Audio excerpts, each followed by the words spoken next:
Good evening. The March 12th, 2019 meeting of the Marion County School Board is called to order. For the courtesy of those listening to the meeting, I am requesting everyone in the audience please turn off your electronic devices or put them on vibrate. Later in the meeting, up to 30 minutes will be provided for individuals to address the board on matters concerning the operation of the Marion County school system or the school board only. Presentations to the board are limited to 5 minutes and are televised. If you wish to address the board regarding a regular agenda item or matters on which the board customarily takes action, you must first complete a peach form form located on the table in the hallway. If you wish to address the board regarding a public hearing or a student discipline matter, please complete a lime green form. These forms must be fully completed and received by the board secretary no later than 5:40 p.m. The procedures applicable for each are on a separate sheet. Madam Secretary, please call roll. Mrs. Beth McCall, District 2. Here. Mrs. Nancy Stacy, District 1. Here. Mrs. Nancy Thrower, District 4. Here. Mr. Eric Cummings, District 3. Here. Mrs. Kelly King, District 5. Here. Dr. Heidi Mayer, Superintendent. Here. Mr. Paul Gibbs, School Board Attorney. Here. Thank you. Ms. Jennifer Thomas, Teaching and Learning Program Specialist, please introduce the individuals who will be providing the inspiration and leading us in the pledge this evening. Good evening, Madam Chair, Vice Chair Cummings, Board Member, Superintendent Mayer, Ms. Martinez-Lopez, and Mr. Gibbs. It is an honor to be here tonight on behalf of the Teaching and Learning team to recognize some key partners who have been instrumental in supporting our newest talent. Our department supports approximately 250 new educators. Many of these educators hold a temporary certificate and are transitioning to teaching from a career outside the field of education. The pathway to obtaining a professional certificate for these teachers requires the successful passing of the general knowledge test. This test includes 4 subtests in the areas of reading, English language arts, math, and essay. In an effort to support our new educators with their test preparation, we have tapped into the expertise of some of our own instructional content experts. I have 4 of those teacher leaders with me tonight to be recognized and thanked for their efforts towards supporting their fellow colleagues. Mr. Timothy Goodman from Ocala Springs Elementary, Ms. Sally Leyendecker from Lake Ware Middle, Mr. Chris Scanlon from Bellevue High School, and Ms. Katie Weston from Liberty Middle School. These teacher leaders have dedicated countless hours of their own time to prepare packets, student guides, and practice tests which align with the competencies and item specifications of the Florida Teacher General Knowledge Test. With 3 rounds of sessions completed this year, these facilitators have spent 3 Saturdays instructing our teachers, providing moral support, and building their confidence to successfully pass their test. Recently, our teachers participated in a collaboration session to analyze data and feedback in an effort to enhance our existing program. We are proud to share that we regularly receive positive feedback from participants and their heartfelt appreciation upon receiving their passing scores. As a department, we celebrate the successes of our new educators who are tasked with many requirements coming in as career changers.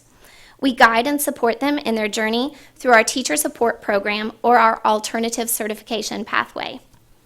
In addition to recognizing these dedicated teacher leaders tonight, we have invited one of our own new talented educators to provide this evening's inspiration. It is my pleasure to introduce Ms. Stacy Staffa. Ms. Staffa is a first-year teacher at Lake Ware Middle. She teaches 6th grade intensive math. She is also a participant in our Professional Development Certification Program, also known as PDCP. And so without further ado, here is Ms. Stacy Staffa. Good afternoon, Dr. Mayer, members of the board, ladies and gentlemen. Just over a year ago, my daughter asked me an innocent question. Mom, didn't you like teaching? She was referring to a time in my life when I taught classes for a national test prep company. I reminded her that I wasn't a real teacher, I just taught test prep, but yes, I had enjoyed it. In fact, I had even considered becoming a teacher before, but the certification process seemed daunting. Maybe one day, I thought.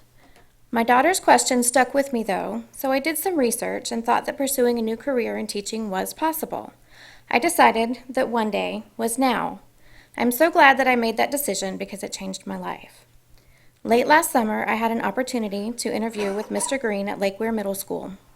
Mr. Green told me he thought that I would be a good fit. He also told me that my first year of teaching would be one of the most difficult years of my life. I believed him, even though I did not really understand. Throughout the initial stages of this journey, I often prayed that God would put me where I was needed, somewhere I could make a difference. I have since been told that praying to be needed is sort of like praying for patience. It means that you are practically begging for difficulty. This week, as we wrap up the third quarter, I can tell you that this has indeed been one of the most challenging years of my life. I can also tell you that if I had to face all those challenges on my own, I probably would have given up by now. Aside from the daily routines, which can seem overwhelming at times, there is the daunting list of certification requirements. As I progress through PDCP, though, I have realized two important things. First, each task has made me grow as an educator, and second, I am not alone on this journey. Mr. Green, Mr. Helfrey, Ms. Zadnick, and Ms. Thomas have all been amazingly supportive of me. And I'd also like to recognize our teachers who taught the general knowledge test prep sessions last fall. As a former test prep instructor myself, I understand the importance of preparing for any exam. So when I learned that Marion County Schools offered these classes for new teachers, I didn't hesitate to sign up. I can tell you that they all did a phenomenal job preparing and presenting the class materials, and I'd like to thank them for preparing me for the GK. I'm pleased to report that I passed the test in December. Woo! I know that my administrators, district support, and colleagues are committed to my success so that I can be totally committed to my students. And ultimately, I know that I am where I am meant to be. Thank you. And now, if you'll please stand for the pledge.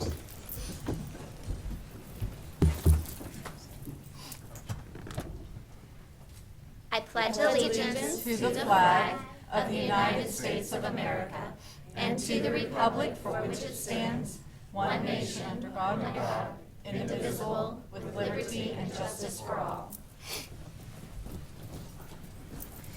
Can we say something, Ms. King, Yes. to our group?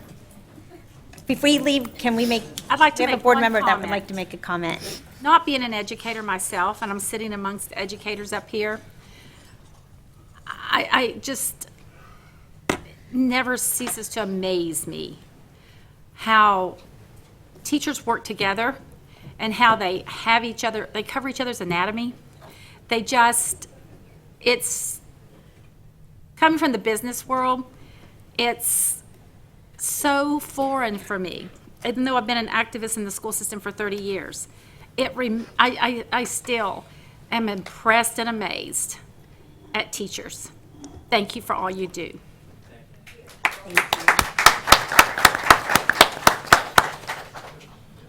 Anything else? Okay, thank you.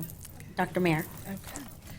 With the exception of item C15.1, which has been moved to the March 26, 2019 board meeting packet, I recommend approval of the agenda for the March 12, 2018 school board meeting with the materials in the board packet, those materials distributed to board members at the meeting, and the audio recording included as part of the official record of the meeting. Okay.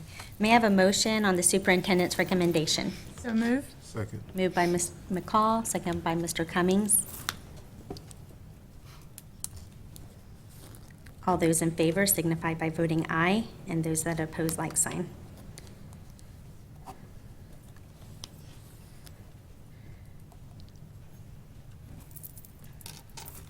And the motion passed 5-0. May I have a motion to approve the minutes for the January 9th, 2019 special administrative briefing and work session? So move.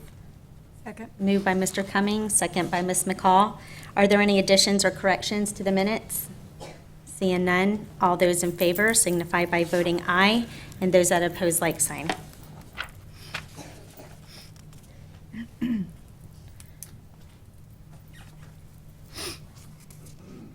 the motion passed 5-0.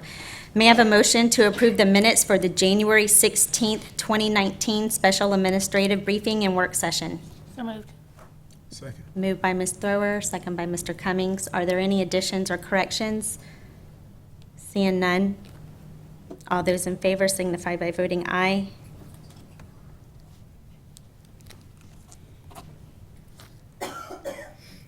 And the motion passed 5-0. May I have a motion to approve the minutes for the January 17th, 2019 administrative briefing and work session? So move. Moved by Ms. McCall, second by Thrower. Are there any additions or corrections to the minutes? Seeing none.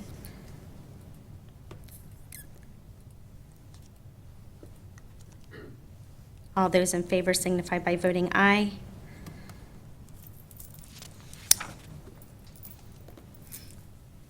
And the motion passed 5-0. Miss Christine Strickler, Secondary Math Program Specialist, would like to recognize the winners of the 2019 Forest Chapter of the Florida Engineering Society Math Counts winners. Good evening, Chairman King, school board members, Dr. Mayer. Thank you for having us this evening to recognize some amazing students.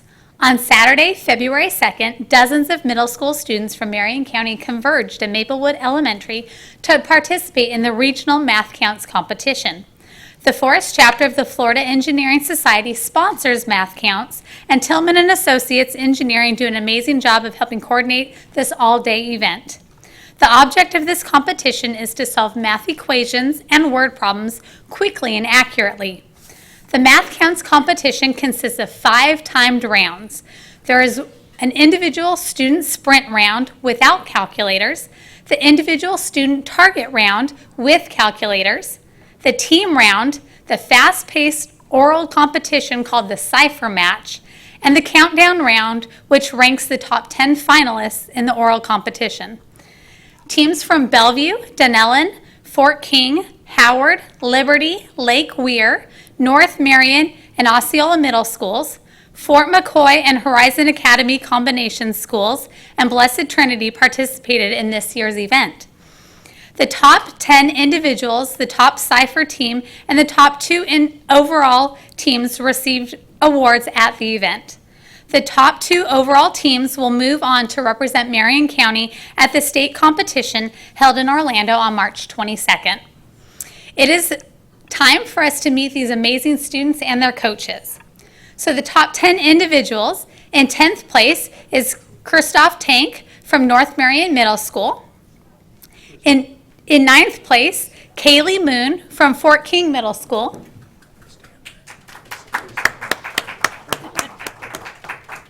In 8th place, Shailene Strickler from Liberty Middle School. In 7th place, Jordan Nabowski from Howard Middle School. In 6th grade, Ifyola Olarunlogbon from Howard Middle School. In 5th place, Camille Duma from Howard Middle School. In 4th place, Angelina Kautsky from North Marion Middle School. In 3rd place, James Corinne from Howard Middle School.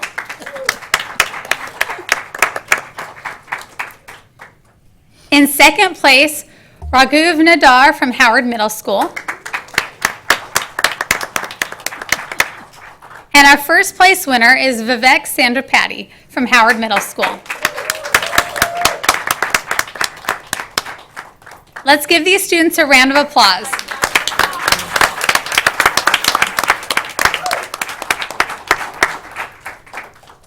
Now we will recognize the winning teams. The 4th place overall team and 2nd place Cipher team for Marion County is from North Marion Middle School. The team members are Angelina Kautsky, Christoph Tank, Ryan Ransaw, and Juliet Sadek. This team is coached by Dr. Mark Lockley, and unfortunately, these team members were unable to join us this evening. The 3rd place overall team for Marion County is from Liberty Middle School. The team members are Mackenzie Coughlin, Johara Simpson, Uziar Saeed, and Shailene Strickler. This team is coached by Mr. Robert Wagner. The 2nd place overall team from Marion County is from Osceola Middle School.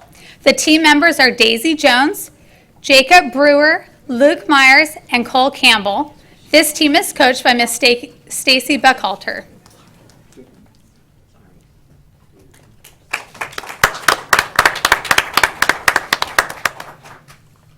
This year's top Cipher team and first place team overall for Marion County is from Howard Middle School. The team members are Vivek Sandrapati, Raghuv Nandur, James Corinne, and Camille Duma, with Pam Ernest as their coach.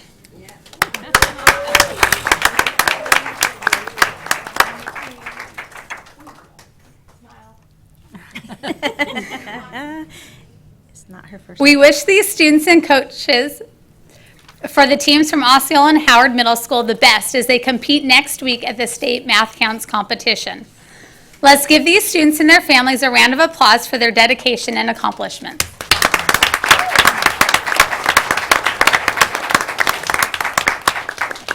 Turn around and face the board, so I'm sure they're going to want to say hello. Turn around and face the board. Nice to see you. Ms. McCall, we'll begin with you. Congratulations. I am thrilled, gentlemen, I am thrilled for you, but I am really thrilled to see so many young ladies involved in STEAM. It's absolutely awesome. Thank you so much. Keep it up. We're very, very proud of you, and hopefully someday you'll come back and have very successful careers in Marion County. So congratulations.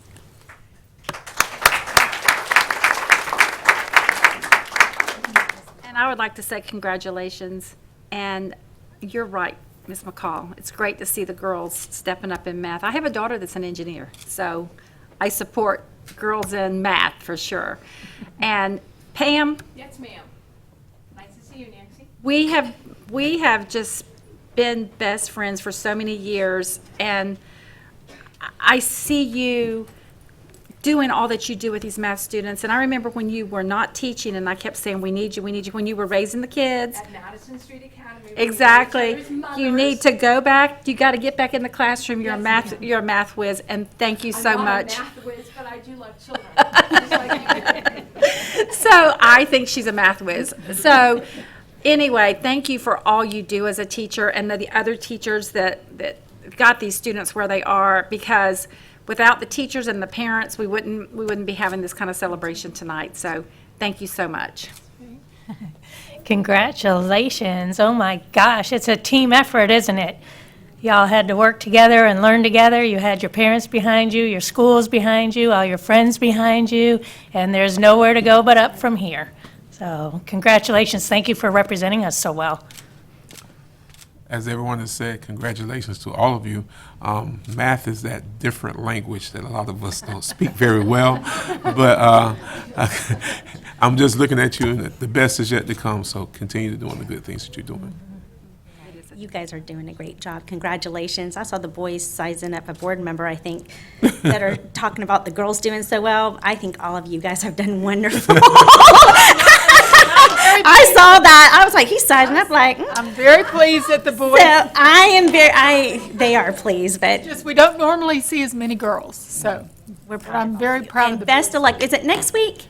You It's go- on March, in spring break, yes, ma'am. Spring break. The competition is Friday, March 22nd. Where? But we get to, it is in Orlando, Florida, sir, but we get to go have fun Thursday night. All right. We have fun. We play, and then we compete on Friday, and the children do the best they can. Bring on the goal. Bring on the goal. All right. Well, we're looking forward to see how well you guys perform or do over there. Best of luck.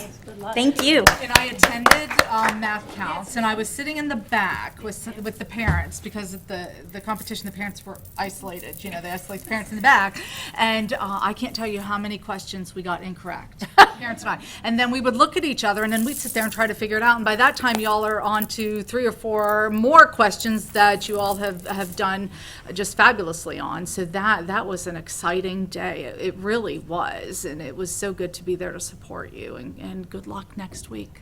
Can't wait to see. Do you have a Twitter account?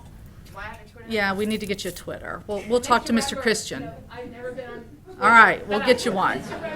We'll get you one. All right. Thank you. Thank you.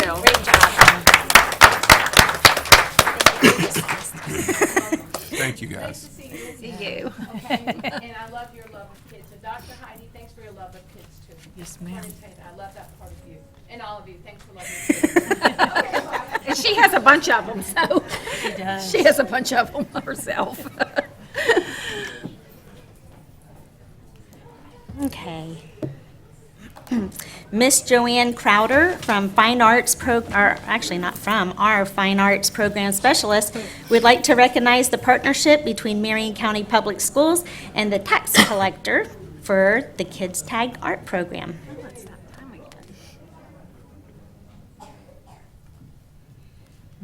There was a backup, a lot of kids. Good evening, Board Chairperson, Ms. King, Vice Chair Reverend Cummings, Board members, Superintendent Dr. Mayer, Mr. Gibbs, and Ms. Martinez Lopez, and all of our guests. It is my honor this evening to introduce Marion County's Tax Collector, George Albright, and Deputy Tax Collector and Kids Tag Art Coordinator and Advocate, Mr. Steve Hall. Steve, you want to go ahead and talk a little bit about the program, and then I'll wrap it up. Okay. Good evening. We are proud to be here again this year to present a check to you from our Kids Tag Art program.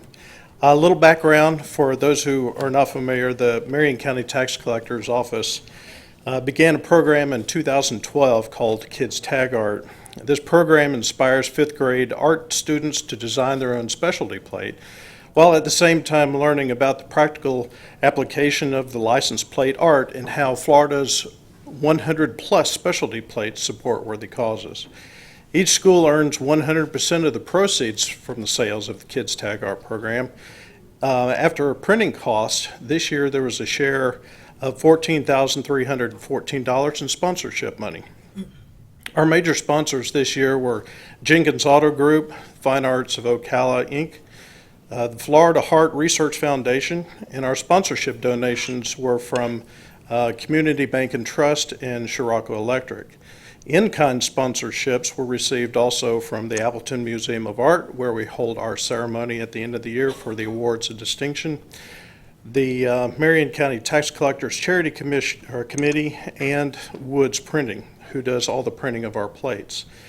In total, over the last 7 years, the program has given back over $143,000 in sponsorships and classroom sales to the fifth grade art programs here in Marion County. This year, the Kids Tag Art program is in 15 counties throughout the state. And since its beginning in 2006 in Polk County, the program has surpassed over $1 million to give back to the art programs through the state of Florida. On Wednesday, January 24th last year, the program received a Diversity and Inclusion Award that was given by the Department of State, Division of Cultural Affairs in Tallahassee. On June 13th last year, we were honored to represent Marion County in Tallahassee at the Capitol with the Governor and Cabinet at the presentation of a resolution recognizing the Kids Tag Art program for its contribution to the arts of schools throughout the state of Florida. And Oh, you got some. I come bearing gifts. Let them fight over who gets what. You've seen us before, huh? Thank you. These are plates done by your fifth graders. I know. District 4. That's me. District 4, is that you? There you go. That's beautiful. Sir? Thank you. Oh, that's beautiful. Thank you. Yeah. Aren't they beautiful? These are some of the plates that came from some of the schools that are in your district. These are award of distinction winners. Thank you. Steve? All right, so that, they like the talk, but they like the green a lot better. How much you got there? $20,000 and $20,447 this year for you. All your money. I know you all, back when we started this, is when the arts and music programs were at risk, and this kind of was what you were subsiding on at the time, as I recall. So it's great now that you've got a lot of that put back in place, and this is able to go on top of it. And we're just glad to be part of this, and thankful for Steve to bringing this to us, and we just love partnering with Marion County, and we love Marion County children. Thank you so much. You're welcome. Best of luck to all of you. Dr. Mayor, did you get your pink one? You sure did. Well, this is the one, this is the Superintendent's Choice, and it is from Athena Nichols at Emerald Shores Elementary, and I chose it because just the message of her faith and her love of family. So thank you so much for the opportunity to do that. Every year, as soon as I walk in the room, Kevin will tell you that something just pops, and this one just popped to me, and what a joy it is to be there. She's being kind. There's almost a fist fight between the sheriff's office and the superintendent and Jenkins and the others, because there's so much great art. We got a lot of great kids, don't we? And I'll tell you what, by gosh, we have a lot of great art teachers. Oh, my goodness. And when they come to the Appleton, they're beaming, as well they should be. Thank you. Got a good thing going on. So much. All right, God bless you. Thank you, Mr. Hill. Come cheerlead for us anytime. Yeah, like for a tax collector, that's all right. Bring some money and gifts. I want to say the name. I know, I do I too. want to say who gave me this. Can we give a little shout out to the winners? Because I was reading the back of my plate, and I hope I don't mess up this name too much, but hats off to Kai Cariante Ballard from Evergreen Elementary School. And mine's Cameron Hoos from Greenway Elementary. And Samantha Lee from Bellevue Elementary. And Kylie Chang from Dr. N.H. Jones Elementary. And I have Haley Stewart from Anthony Elementary. And don't be jealous, Miss Stacy, I have horses. I am. I know, got the horse. I kind of showed it to her, like. I like my bumblebee. Reverend Cummings, love my Kylie's flowers. actually here tonight being honored with something else, so she'll Yes, be in ma'am. here in just a Will minute. she be in here? Mm-hmm. Okay, well, make sure I know who she is. I see her parents waving. Yes. Shall I move on to my next item? Thank you. Yes. Joanne, you will, we will recognize the students honored by the Florida Music Educators Association, the hard work and dedication and talent of the students. Every January, the Florida Music Educators Association hosts 22 Allstate ensembles featuring Florida's top elementary and secondary music students in band, orchestra, chorus, guitar, and elementary orff, led by world-class conductors and teachers. The conference is attended by more than 10,000 people, and it's held in Tampa, including music directors, supervisors, and administrators. And Ms. McCall was honored there in January, and Dr. Mayer and Dr. Grantham accompanied her. We have elementary through college-age students who attend, parents, and professional musicians. All of the students from across the state undergo a rigorous audition process, which includes musicianship and theory assessments, sight reading, and performance. The students across the state with the highest scores are selected to perform in Florida All-State ensembles. Marion County is proud to recognize the hard work, dedication, and talent of the students, the teachers that prepare them for their auditions, and the administrators who support them. The students practice and prepare rigorously and are selected from thousands of audition students across the state of Florida. Before they come in here, I want to have the parents stand up that are in the room of our All-State students, because without you, they would not be here, and we appreciate what you do.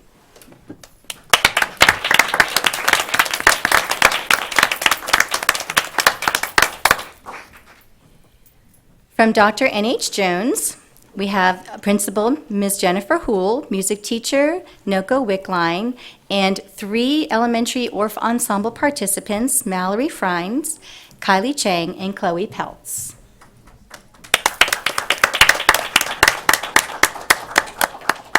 And Kylie, I want to introduce you to Reverend Cummings behind you. He has something of yours, actually. I want to thank you for this lovely plate. Let me shake your hand. Thank you. Great job. Artistic and musically inclined. Yes. Thank you. And from Howard Middle, Principal Mr. Bernard Rembert.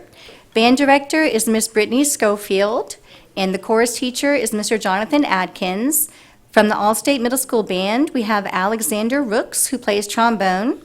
From the treble choir, we have Zosha Sagani, And from the mixed choir, Louis Garcia, Brian Sagram, Wesley Yates.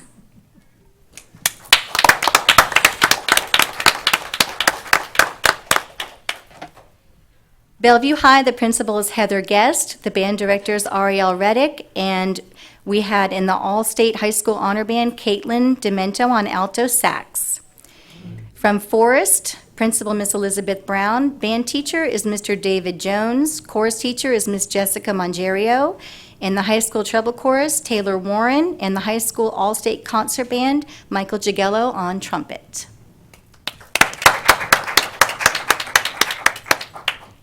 And from Westport, principal is Miss Ginger Cruz, choir director is Miss Nancy Atkinson. In the TTBB chorus, we have Liam Gallagher and Kaz Smith. In the concert chorus, Taylor Inman, Sarah Abdul-Jawad, Lisa Marino, Xavier Solomon, Chris Kennedy, Michael Praber. And in the SSAA chorus, we have Thea Samantha Figueres. Why don't we have the smaller ones come forward and make 2 rows?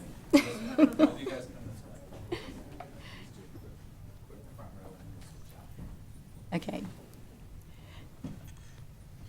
Can't see the We'll get them. He's going to switch them. It's going row by row. Okay, everybody got front row? Okay, front row and back row, if you'll switch spots. There you go. Let Brian in, everybody.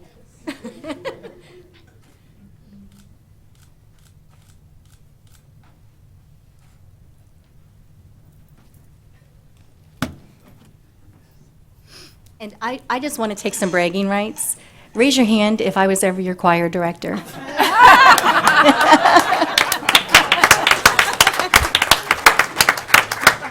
I am so proud of you all. You all are incredible, incredible musicians and people. Thank you. I value you. And we thanked your parents already, but I think you should give them another hand.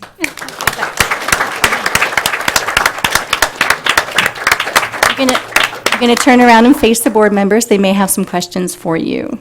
We're standing for all of you. Yes. Ms. McCall, you want to? Well, I was there, and I was so excited. I haven't been to Allstate since I sang in Allstate choir, but it was remarkable. And one thing you always need to remember is music is the universal language.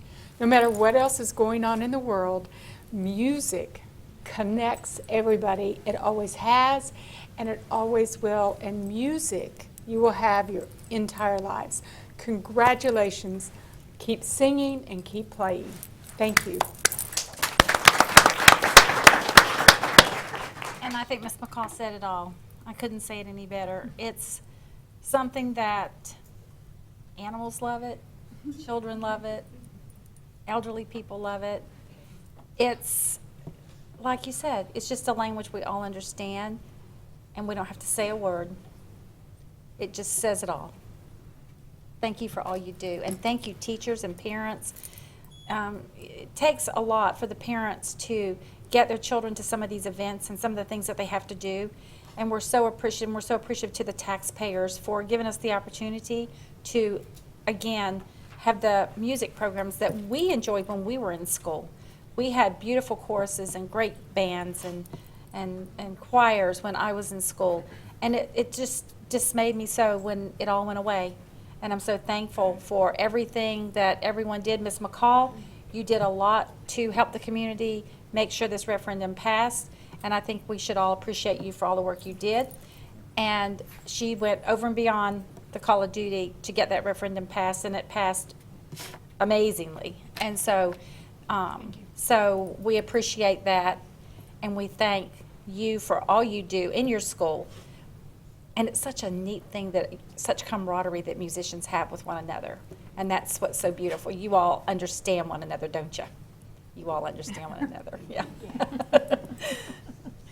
I'm just so glad that you found your passion and that you have something that you really love to do in school that keeps you connected and hopefully keeps you coming to school every day. And even through those down times, you know you've got something to fall back on, which is your love of music. So congratulations to all of you. As well. congratulations to all of you. And again, to the parents, to get them up to practice, to get them to all these engagements, it's a lot on the parents. So, and then they have to have 3 or 4 of them in the car with you at the same time, singing and playing. So, parents, you deserve a lot, but kids, I want to encourage you to continue this. Don't stop. You never know, you could be on American Idol or something like that. So, and I saw Miss Wickline back there. I was thoroughly impressed when I came out to NH Jones and heard these kids singing. And just keep up the good work. We have some great, gifted musicians in Marion County schools, and I'm looking forward to seeing where you guys are going to go in the future. So congratulations. Congratulations. Okay, Ms. Crowder said this, but I have to ask, raise your hand if I was your 3rd grade teacher. I had to say that. But for all of you guys, I'm just very proud to see you guys up here, and it's very interesting to see how things go full circle, because was Miss Wickline your music teacher at Hammett? Was she there?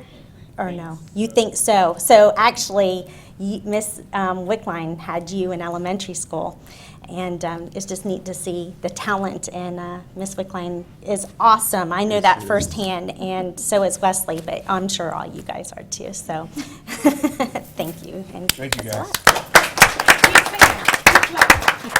To have the gift that you have to touch people's hearts, I'm so in awe of you. To be so young and have such potential. Wow, you just inspire me. You get all emotional, but oh my goodness, just to look at your faces and to know that your whole life is ahead of you and the possibilities for each of you. Inspiring. Thank you for sharing your gift with us. Thank you. Thank you. Thank you, kids. Okay, you guys can go. Oh, no, they're not going to go. They're going to stay for our proclamation. And are any of you in Charlie Dixon this week? Yes? Okay, the Charlie Dixon Festival's on Thursday evening at First Baptist. That's our elementary music festival. And who's singing in secondary honor choir Friday night at College of Central Florida? Sarah, Zosha. Raise your hand if you're going. Who's in honor choir? Don't be shy. Okay, that's Friday night at CF. And they're going to hang out for our arts proclamation.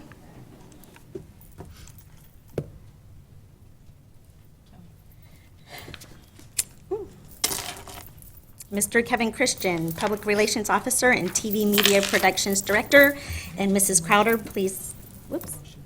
Oh, I'm sorry, I got sidetracked. May I have a motion to adopt a proclamation recognizing the month of March to be Arts in Our Schools Month? So moved. Moved by Mr. Cumming, second by Ms. McCall. Any discussion? Seeing none, all those in favor signify by voting aye.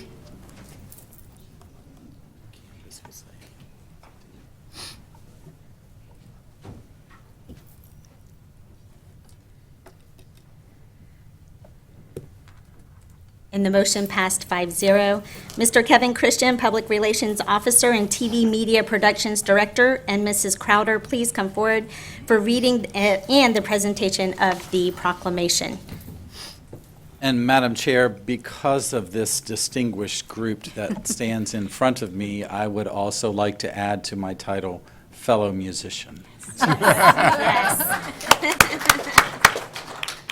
This proclamation reads, whereas the study of the fine arts contributes to young people's development through heightened skill in listening, reading, self-expression, creativity, creative problem-solving, and critical thinking abilities, whereas the study of fine arts gives students a deeper understanding of community and multicultural values and beliefs, promoting personal growth, whereas the inclusion of instruction in all of the arts significantly enhances the morale and quality of the school environment and teaches sensitivity to beauty, order, and other expressive qualities, whereas it is the stated objective of the Marion County Public School System to prepare children for a productive role in our society, and arts education is a viable factor in the total education curricula, developing citizens in a global society, whereas the National Association for Music Education, the National Art Education Association, the American Alliance for Theater and Education, and the National Dance Education Organization all have designated March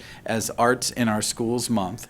And whereas the School Board of Marion County, Florida endorses the observance of Arts in Our Schools Month in grades K through 12 as an opportunity to support the purposes and practices of education in the arts and encourages teachers, parents, students, and all citizens to participate. Now therefore be it proclaimed, the School Board of Marion County, Florida recognizes the month of March 2019 to be Arts in Our Schools Month. And of course, our superintendent and each of our board members has officially signed this, which makes it an official board endorsed and recognized proclamation. Ms. Crowder, I'll present it to you, but I know you really believe it belongs all to them and to these music educators behind us. Yes, thank you. There you go. Go ahead, say what you like.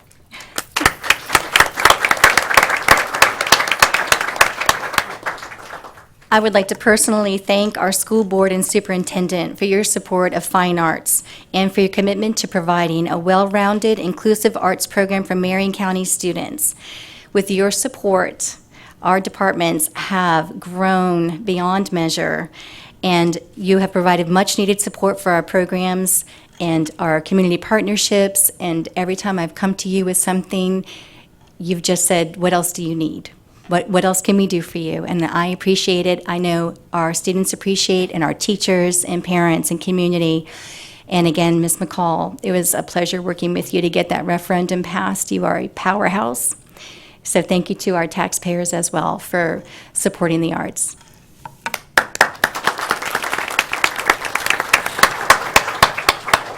And now you may leave. Thank you.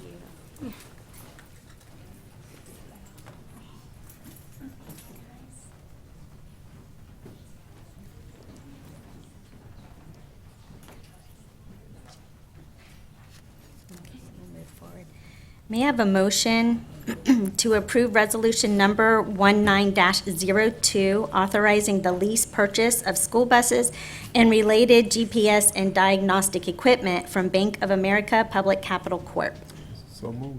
Second. Moved by Mr. Cummings, second by Ms. Thrower. Do we have any discussion? I just want to say thank goodness. It's about time. Okay. All those in favor signify by voting aye, and those that oppose, like sign.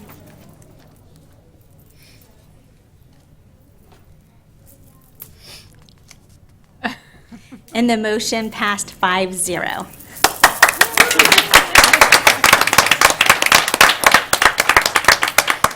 Is he happy? Chico, Chico's happy. we want to know, are you happy? Okay. I can't tell. Yeah. Thank you.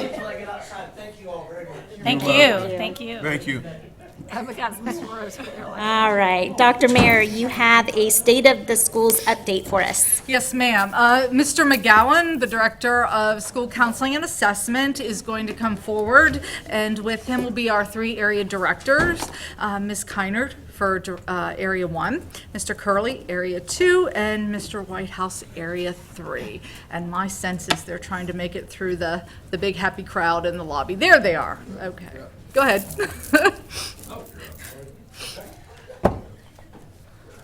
Good evening, Good evening. Madam Superintendent, Madam Chair, board members, Mr. Gibbs, and Mrs. Martinez Lopez. Thank you for allowing me the opportunity to provide some data that you requested. Tonight will be specifically for our secondary schools. Thank you. Which we have not reviewed in quite some time. So it's a good opportunity to review our middle and high schools. This will be specifically for QSMA data from quarter 2. And as we previously discussed, I'll be bringing quarter 3 data, which they're currently assessing on now, to you in April at the work sessions. So we will go ahead and get started. As you'll notice, we're going to do it by area like we have for the other presentations. So we'll begin with Area 1 schools. You'll notice as we go through, especially for our middle schools, you will see fluctuations in the scores as they compared to last year. And as we go through, I will discuss some factors of why that fluctuation exists, especially in regards to, for example, civics and ELA. So we'll start with Howard Middle School. You'll notice with ELA for QSMA 2 of last school year versus this year, a decline in those areas. So the first thing I'll start with is last summer, one of the things we did after our first year of our quarterly assessments is we brought in teachers. And they worked on both curriculum maps and our QSMA assessment. So in the morning, they worked with their other peer teachers and reviewed and updated curriculum maps. And then in the afternoon, they reviewed, edited, and vetted every single item that we have on our QSMA. So one of the biggest impacts and factors from the scores last year to this year is these assessments are better. They're more aligned to the assessment they're going to take at the end of the year, especially in regards for ELA math, algebra, and geometry. With the new item types that were released, they have been updated with that information. So they are more rigorous, more aligned to what they're going to see at the end of the year. So that is, especially for ELA and math, one of the biggest factors that you'll notice. If we start at the top, ELA and math, you'll see the numbers from, again, last year to this year. Especially for science, across the board for middle school, we have an increase in science at the middle school level. One thing I want to point out is math, and you see, if we look at even the district numbers for math compared to ELA and science, you see ELA and science are in the 50s, and math is in the 30s and 20s. And so I want to spend just a little bit of time on that. When was this test taken? This was Q2, so this was December. Okay. Yes, ma'am. So one of the factors that occurs at the middle school level is you notice algebra and geometry. And so some of the highest performing math students at the school are not in 7th and 8th grade math, for example. They are placed in algebra and geometry.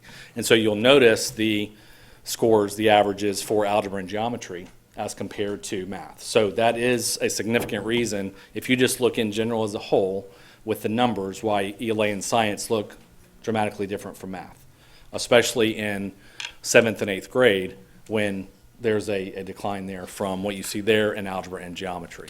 There is still, and you'll notice for math, from last year to this year, at least for Howard Middle, the scores are comparable for those grades.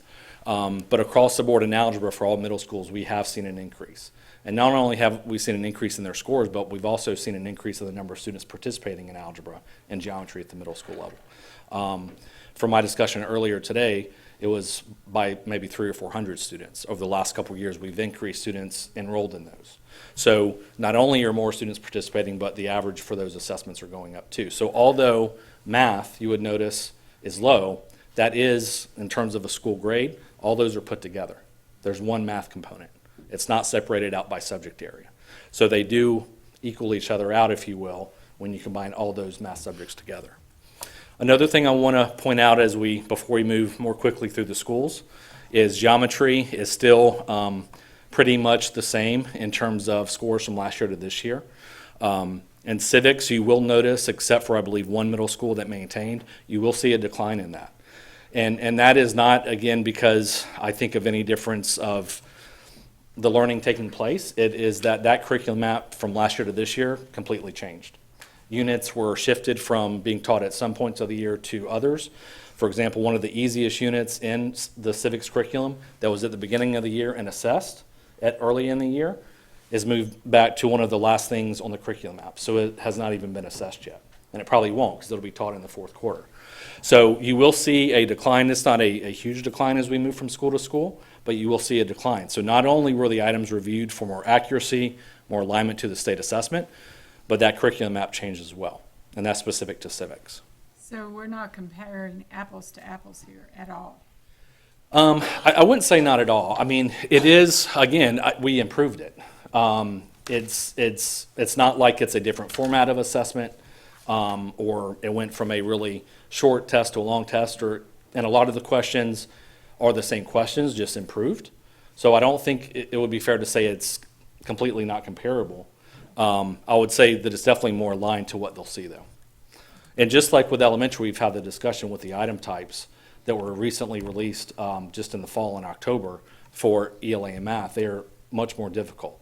And so we are seeing a little bit of decline in the scores just because of that, because of those item types. So you'll see a similar trend for North Marion Middle, a slight decline, not as much as for Howard in regards to ELA. We'll go to science. You'll see Again, an increase from last year to this year.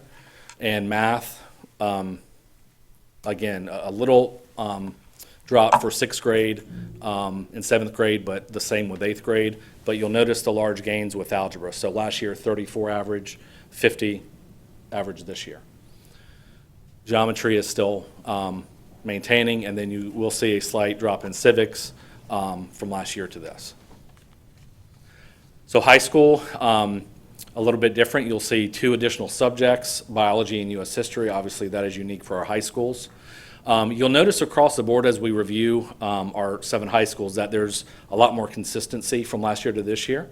So although the same process occurred with all those items and being reviewed, you will see a lot more consistency here. And one of the things that I want to point out, and I know that you understand this, but just to highlight it, is that you'll notice a lot of these are unlike what we've shown in elementary, where there's multiple grade levels, and we can really get a good idea of them as a school. These are all singular subjects with singular cohorts of students. And these entire cohorts of students have changed since last year. So now, not only have there been tweaks and improvements to the assessment, but when you take U.S. history, for example, that group last year is not this group. It's a completely different group of students. But you will notice, whether it be biology or U.S. history, you will see more consistent numbers from last year to this year for those subject areas. Again, you'll notice a difference now with algebra and with geometry. So if you recall, when we reviewed the 2 middle schools, math was lower and algebra and geometry were higher, right? The highest performing math students were in algebra and geometry in middle school. You see the reverse here. So when they get to high school, you'll see algebra and geometry numbers were on the lower side because the highest performing math students have already taken those courses in middle school. Okay, so you will see that difference there.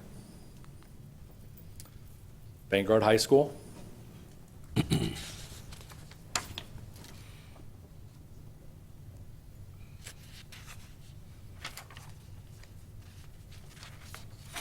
And Fort McCoy School.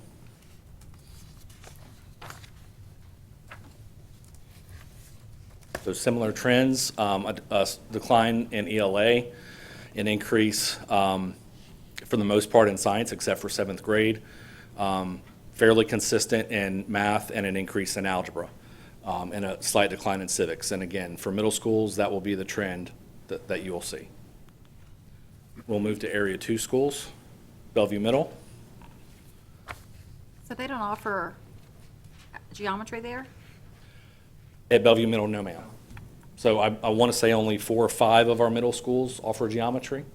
So what if students want to take geometry, do they go to that school? I mean,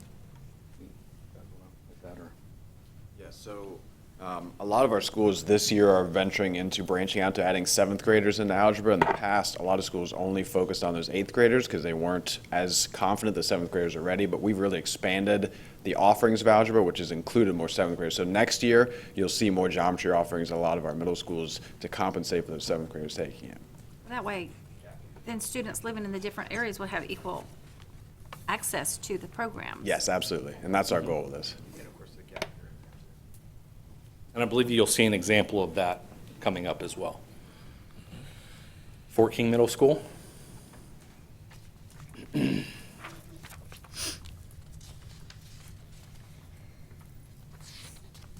One of the other things that I haven't mentioned, but is a key component when we discuss secondary schools. In our previous conversations with elementary, we know that their school grade is made up of assessments and only assessment data. When we get to secondary schools, there's acceleration and graduation rate as well. And so that is, in that algebra geometry discussion, those courses are part of that middle school acceleration. And so that is one of the reasons, not only for the benefit of the student, obviously, but for that acceleration piece, more offerings for those students to take those courses while they're in middle school. Lakeward Middle.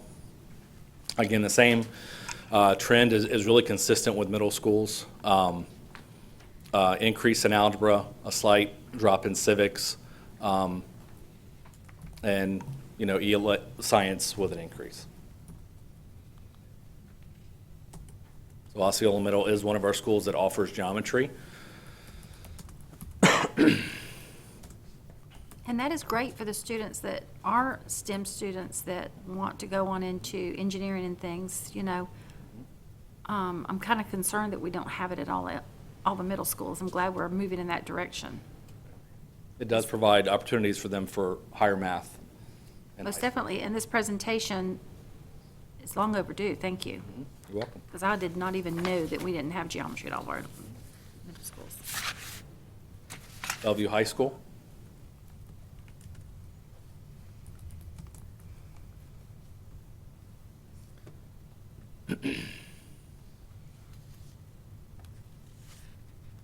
One of the things I'll also point out, which is true of both our quarterly assessments and the state assessment, is when you look at courses like biology and U.S. history, they are on the NGSSS standards. So they do not have the new standards nor the new item types, which prove difficult for our students when we talk about ELA and math. And so not only on our quarterly assessments, but on the state assessment, you'll see our numbers, the students that are proficient is a much higher number when we look at civics, biology, U.S. history.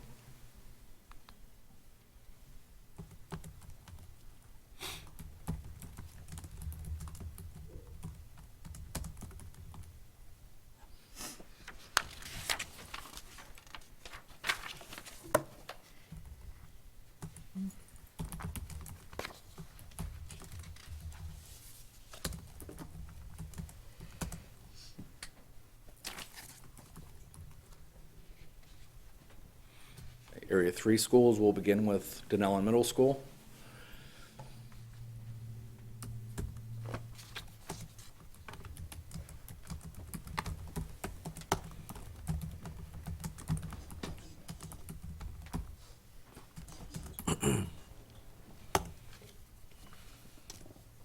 So Horizon Academy is kind of to that discussion regarding the geometry. So you'll notice that last year they did not offer geometry.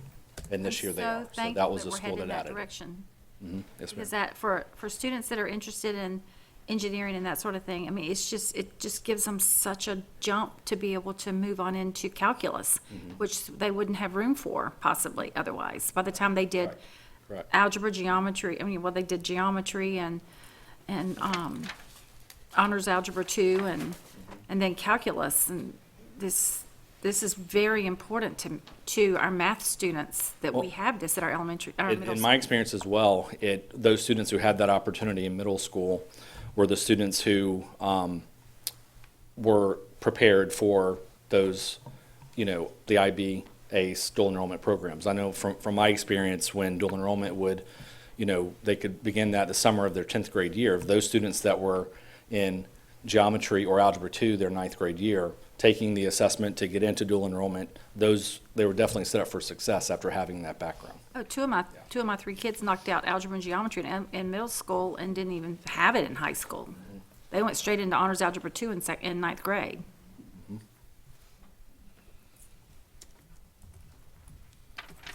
Liberty Middle School.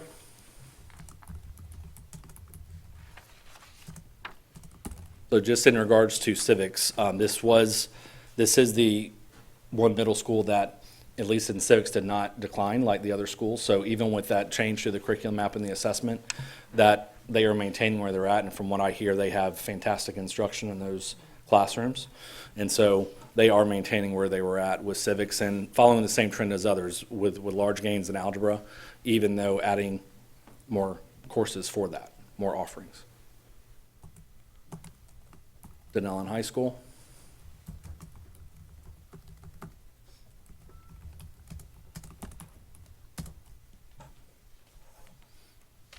And finally, Westport High School.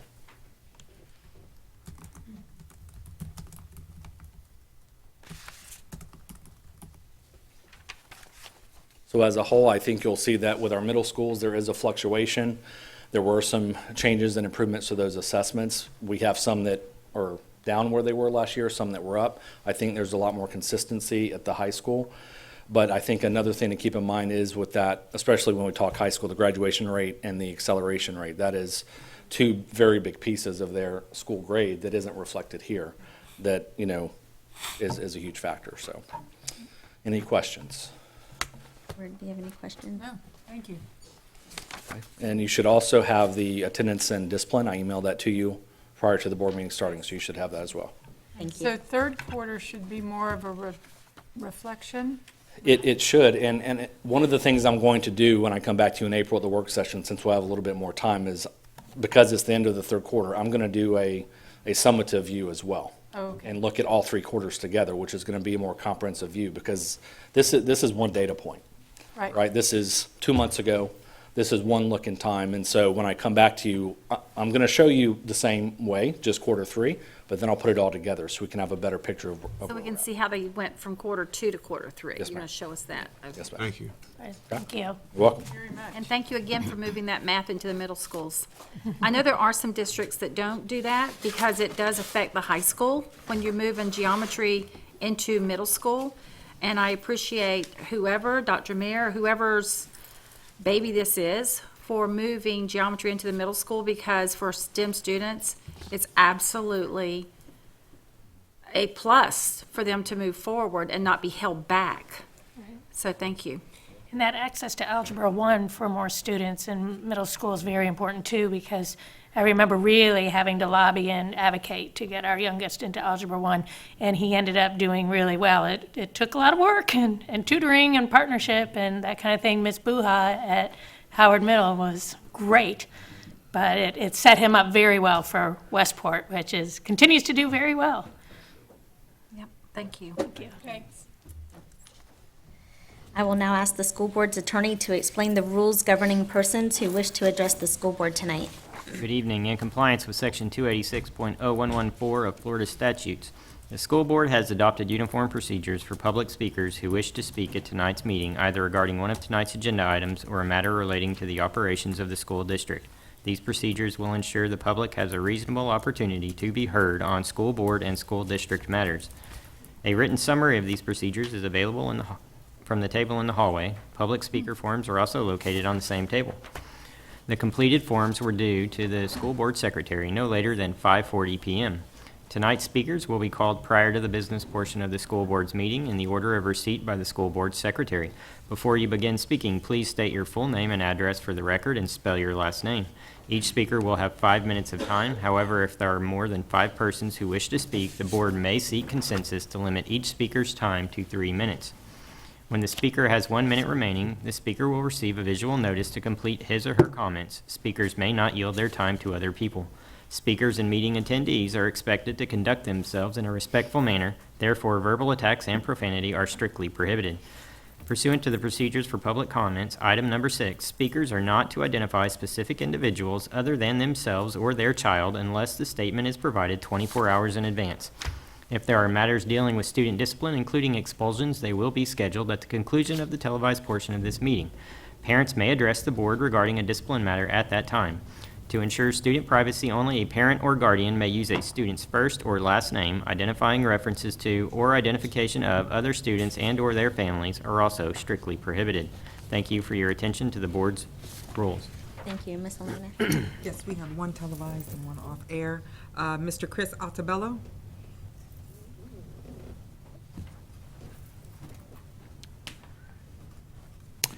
Chris Altabello, 2020 Northeast 43rd Street, Ocala, Altobello.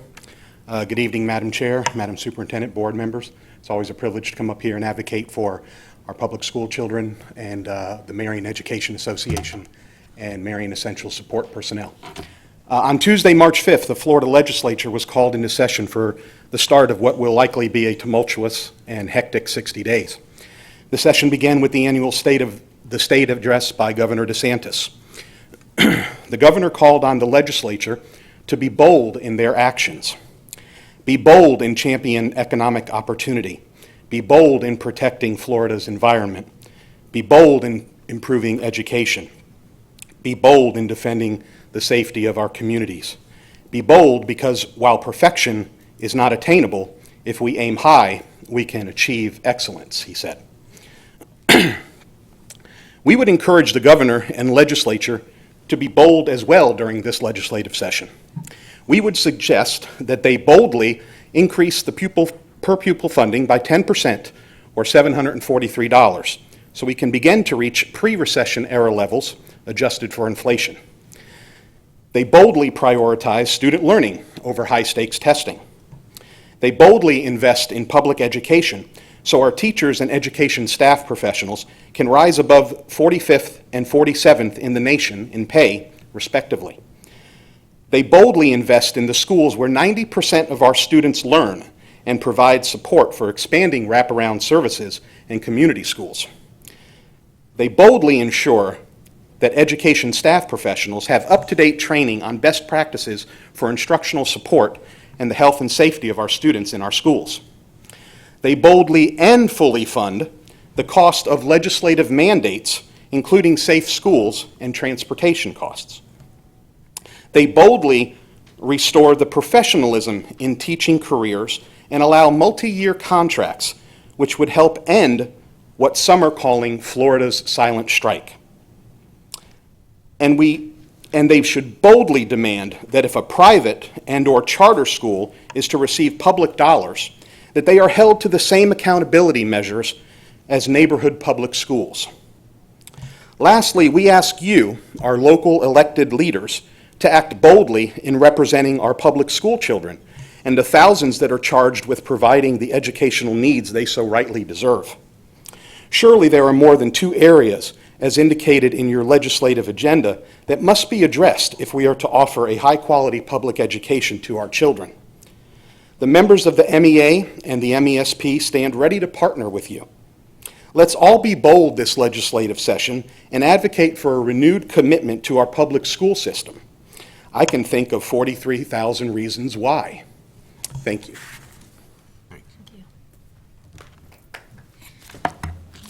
May I have a motion to adopt the 2018 through 2021 Exceptional Student Educational Policies and Procedures document? So moved. Second.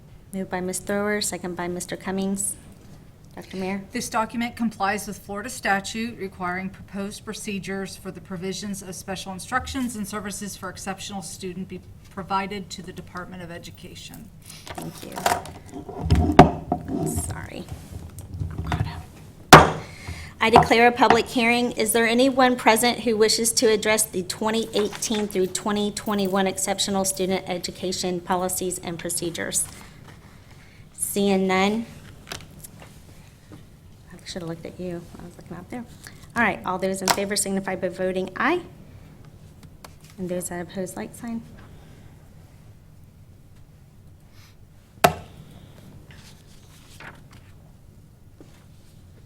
And the motion passed 5-0.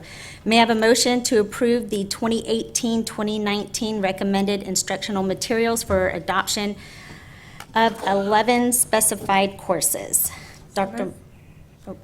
Oh, I'm sorry. No, you're right. Go ahead. So moved. Moved by Ms. McCall. Second. Second by Mr. Cummings. Dr. Mayer. Instructional materials are adopted according to a process defined in state statute. 11 titles for 11 courses are recommended for adoption this evening. I declare a public hearing. Is there anyone present who wishes to address the 2018-2019 recommended instructional materials for adoption of 11 specified courses? Seeing none, is there any discussion? Okay, all those, wait a minute, there we go. All those in favor signify by voting aye, and those that oppose, like sign.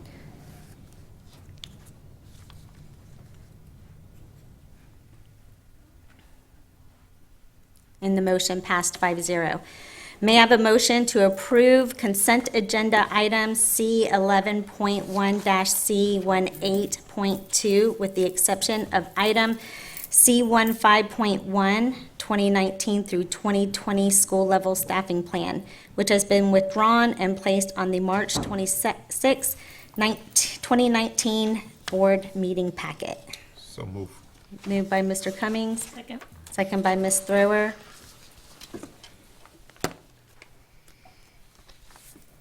All those in favor signify by voting aye, and those that oppose, like sign.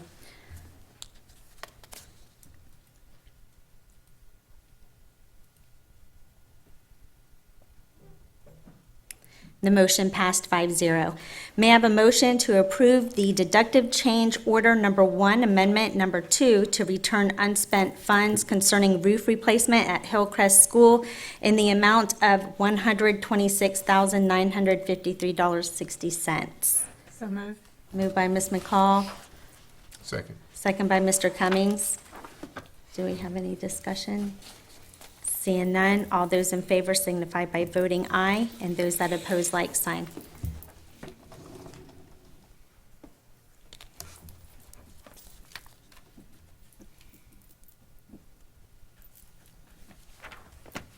And the motion passed 5-0.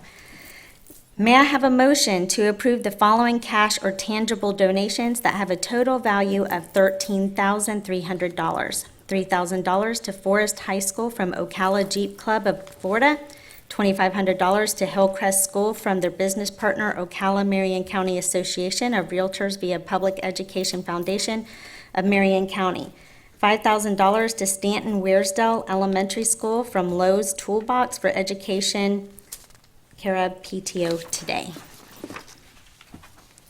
$1,400 to Vanguard High School from Kiwanis Club of Ocala, $1,400 to Westport High School from Kiwanis Club of Ocala. Can I have a motion in a second? So moved. Moved by Ms. Thrower, second by Ms. McCall. All those in favor signify by voting aye, and those that oppose, like sign. And the motion passed 5-0. Mr. Cummings, would you like to Yes. graciously say thank you? We would like to thank all of our community partners for the donations. We know that the money is going to great investment, our kids and their education. So again, we thank all of you at the Corrections the Foundation, Education Foundation, I say corrections. Education Foundation. Had a flashback, but thank you. Thank you. The next special administrative briefing and work session is scheduled for Wednesday, March 13th, 2019 at 9 a.m. The purpose of the work session is to discuss Neola policies. The next regular administrative briefing and work session is scheduled for April 2nd, 2019 at 9 a.m. The purpose of the work session is to discuss annual review of alternative learning, code of student conduct, district staffing plan, cell towers update, rezoning update, school data update, and educational directions update. And Dr. Mayer, we will begin with you with our concerns or comments. Okay, great, thank you. First of all, happy birthday, Reverend Cummings. Today's his birthday. Give him a hoo-hoo. Come on, woo, crowd, woo-hoo. Happy birthday, yeah, thank you. It tipped over, I'm so sorry. Would you pass that down? Thank you. And welcome to the Thank you. Birthday club. 50 Club. Thank you. Fabulous, yes, I hope you have a great day. It has Well, been. rest of the day, and then you get some downtime next week. Yes. And then, Thank you. over our spring break, it's Mr. Gibbs' birthday, but we'll celebrate that when we get back. And Officer Barry, good to see you. Thanks for being here tonight. We haven't seen you in a while. Is everything going well? Okay, great. Well, thanks for being here. You got a lot of happy tonight, and that's always a great way to end the meeting for, well, the last one before break. So yes, we've got spring break. Our students are off Friday, and then the following week, our teachers have a workday Friday. And when I think about spring break, I think about time to read. And so every spring I read The Thornbirds. Every Christmas I read The Giver. Every spring I read The Thornbirds. So I'm looking forward to just relaxing, doing a lot of reading, getting some work done. Our district offices, for the most part, are closed. So parents, will you please, parents and community, remember that most of us will be under the radar if we are working, but routine emails and phone calls will be returned on the 25th when we all come back. And students, please make good choices this week, and know that I'm just so proud of you. We shared some secondary data tonight. The elementary data is amazing, and I am so impressed with how hard our students have been working and the investment and the passion of our teachers to bring these kids up to such high standards. And so I hope everybody relaxes over spring break and enjoys, because it's well deserved.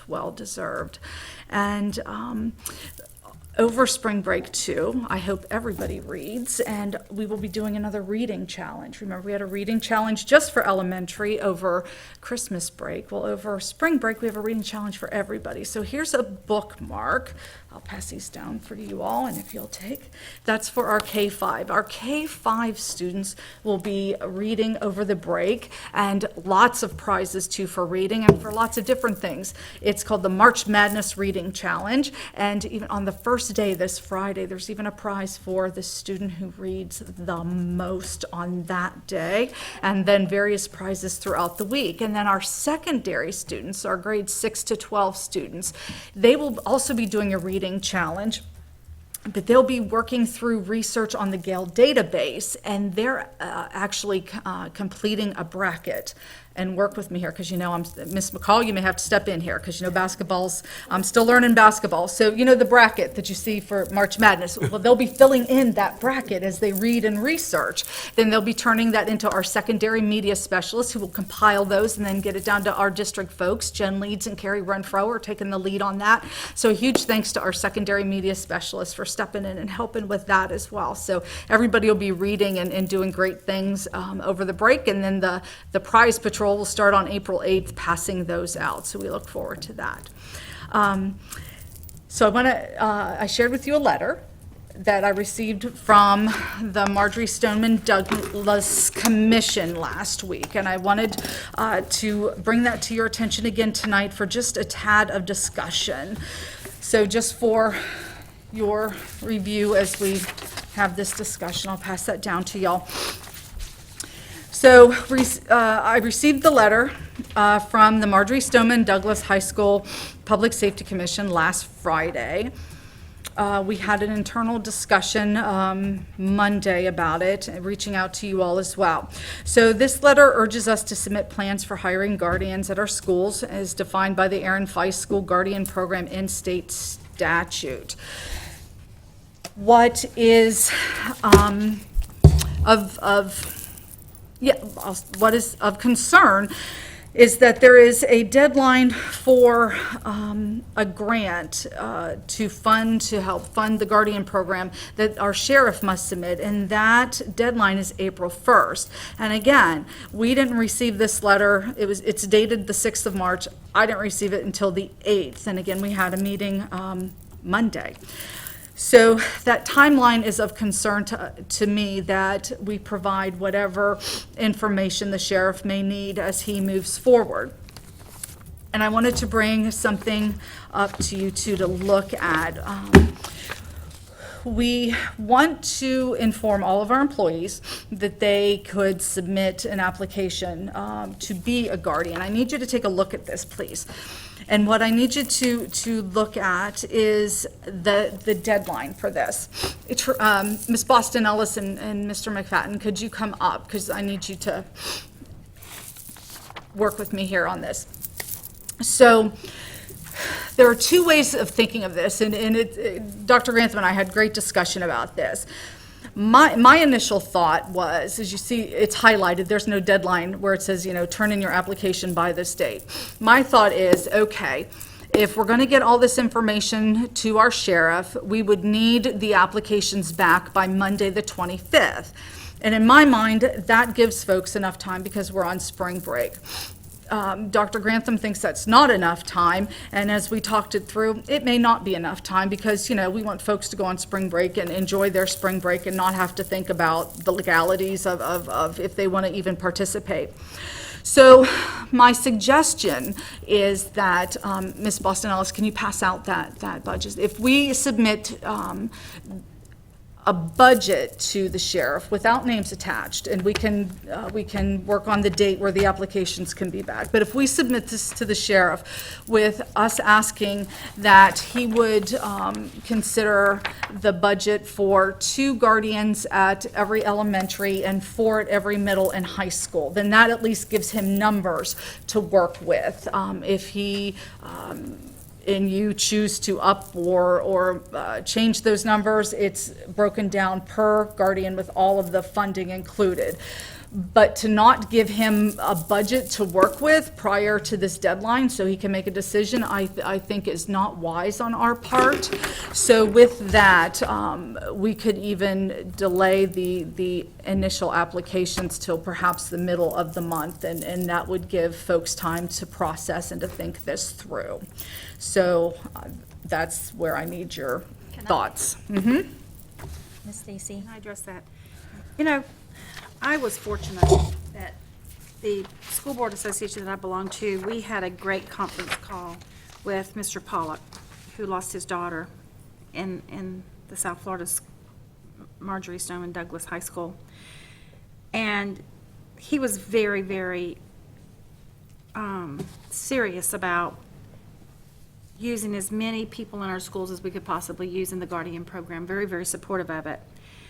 And now that we have this commission report, it actually,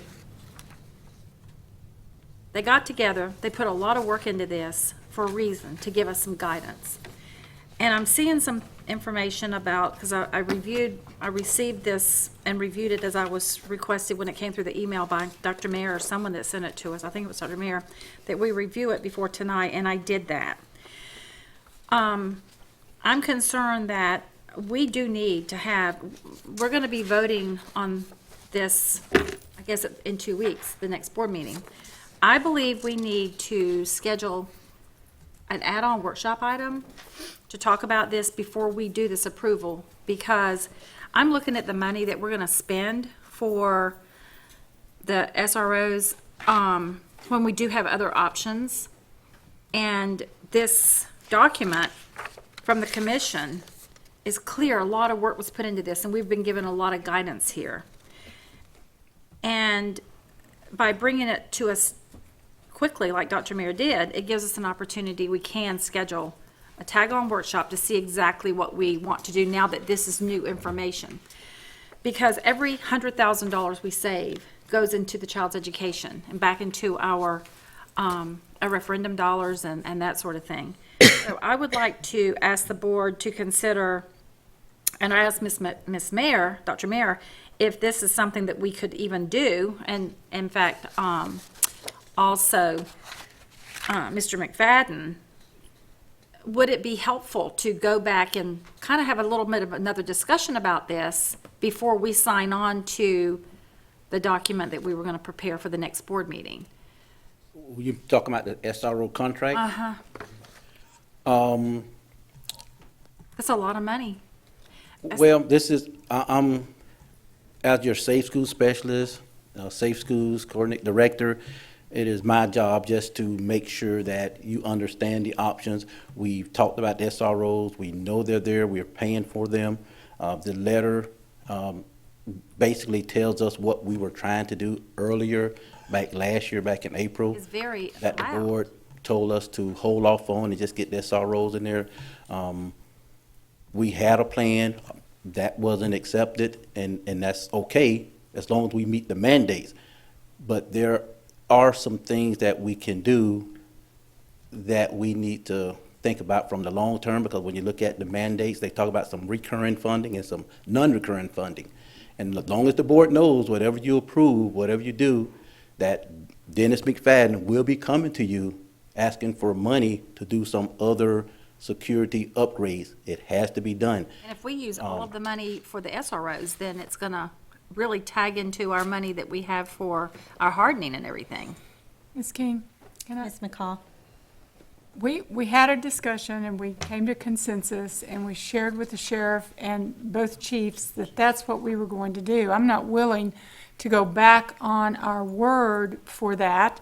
I like Dr. Mayer's plan. My question would be, if we turn in these types of numbers, First of all, I'm sure we don't have to have names in the grant, correct? We just need numbers? To my knowledge, and to my knowledge, the sheriff is turning it Right. in, so we Okay. give our proposed to him. So my question would be, if we turn in these kinds of numbers and then we don't have, we get the grant and we can't fulfill all of these numbers, we don't have enough volunteers, do we have to send the money back? That's my Yes. question. That- Yes, we That's would. my understanding, Okay. that the sheriff would send the money Send the back. money 'Cause back. The money goes to Right, the sheriff. Mayor, he would, Okay. if you look at it, if he, once we get it to the sheriff, excuse me, he submits it, Okay. but it extends out to September. I mean, as long as we get it to him and he submits it by the first, from what I'm understanding. I think these are good numbers. I think it's a good stab at something that we've never done before, and we're not really sure. But I'm just not willing, I'm willing to move forward with the Dr. Mayor's recommendation. I'm not willing to go back and not have the SROs. We gave our word, we gave consensus, and I'm just not willing Well, to this go is- against that. Ms. McCall, this is new information, and we I'm don't s- give our word until we do a vote. And when new information comes through. We had consensus. Mr. Cummings, do you have any comment on this, Ms. Thrower?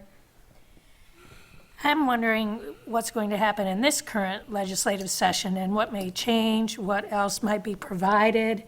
You know, to use a very bad pun, we're kind of shooting in the dark here and trying to make the best decisions possible to reassure the public that we've got this covered while all the rest of this is swirling around out there. And we know we need the community's support. We know that we need the support of law enforcement. I like the idea of continuing to try to grow the Guardian program. I think we do have people in our schools that I would certainly trust with my life, but I would want to ensure that they really have a very rigorous qualification steps to go through, which I see here, so that's good. But yes, this is kind of like that nth hour piece of information. It's like, are we going to throw now all the chips up in the air, or are we going to move forward with what we did decide and then wait and see what comes from the next 50 days in legislation? That's my concern. My concern is that, my concern is safety. Making sure the schools are safe, making sure our schools are secure, making sure we're doing the drills, making sure that we're doing everything to keep these kids safe. We can't keep putting off safety. If we're going to make the schools safe, if we're going to have people in the schools securing our kids and keeping them safe, we got to move forward. How many days are we going to keep going backwards? Right. We're not going to move backwards, Mr. Cummings. I think I know we have a consensus that we are, as a board, going to keep our word that we did with the sheriff. I mean, he has to plan, we have to plan accordingly. If we agreed to this contract, it's 3 years, and that gives us time to implement what we want to do properly and not just winging it or whatever we want to call it. So I am in full agreement that we should have an SRO at every school, and then we can work on the guardians, which we had discussion with Sheriff Woods anyways last week about submitting the name. So this really isn't anything new. This is what we had already agreed upon as a board, but we do need to make sure that we provide Sheriff Woods with that information so he can, do his due diligence and get this grant turned in and the proper amount of time. I think maybe the only thing we might want to do is just check with the sheriff and make sure that he agrees to the number of guardians per school, just to see. I mean, maybe. I did speak to him about that, and he Okay. agreed that, 2 guardians per school was okay, but if we get more, 4, that's great, but he definitely said 2 would be the number that we should be striving for. And that's in at every addition to school. SROs. In addition to On the top of SRO. Right. And, our community, they voted in this referendum, and safety was attached to it. And as a board member, I am going to follow through with my word and make sure that our students and our schools are safe. And we look forward to having workshops with Dennis real soon to have a good strategic plan. And it is going to take, a few years to get everything in place like we want it. But we are planning accordingly. And as a board, we need to make sure that we do our due diligence and also pay attention to the budget and help Teresa too. I mean, we're looking at some large numbers when we're looking at fencing and buzzers and cameras and SROs. So we do have a lot of work ahead of us, but we're on that. And I agree, Mr. Cummings. We're not going to go backwards. Mr. Gibbs, do we need to vote on this, or can we just come to consensus that we can move on so the sheriff has his numbers? This is fine. If you give a consensus for them to provide this to the sheriff, it'll be fine. So we can. Yeah, just to prove that this plan to go to the sheriff. Just giving these numbers. That this is what we plan on doing? Yes. Yeah.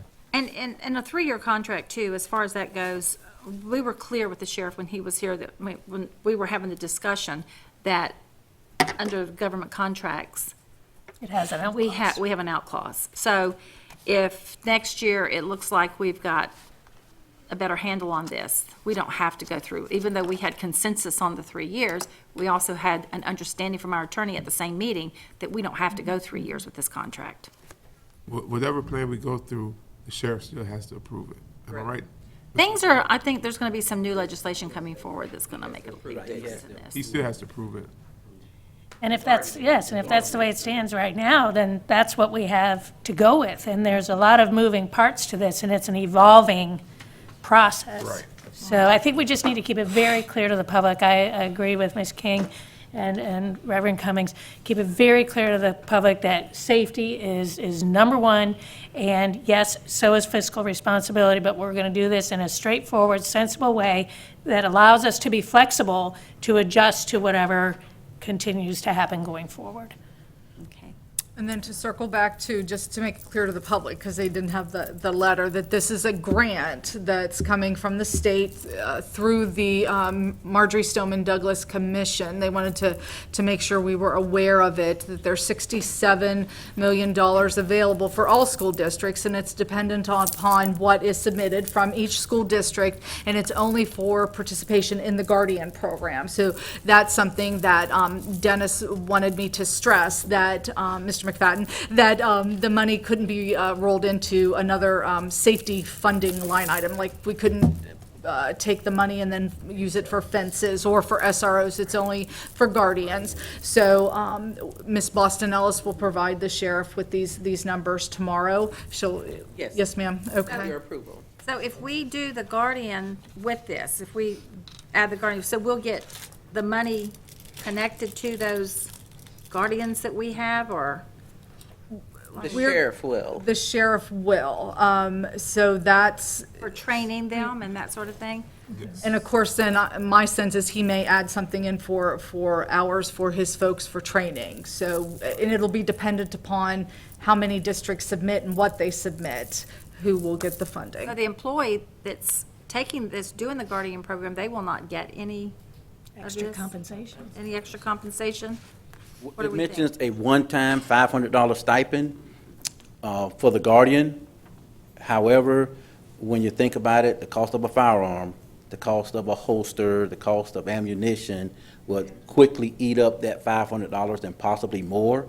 So what the sheriff is doing is, he is, in exchange for the firearm and all the training and the ammunition, he will receive the $500, and that guardian, rather than going out trying to purchase a gun and having to go through a waiting period and all of that, the sheriff will assume all of that without, So the employee that's, Putting their see, life when it on the first line. came up, I thought the guardian, the person that's going through the training got the $500, but, so they're not getting anything, they're just doing this completely free, or is the district going to supplement their time taking this class, or what are we doing for them? Or can this grant help to pay for some of that, or can't pay for salaries. Just for the guardians? Well, could it pay for the guns instead, and then they get the $500?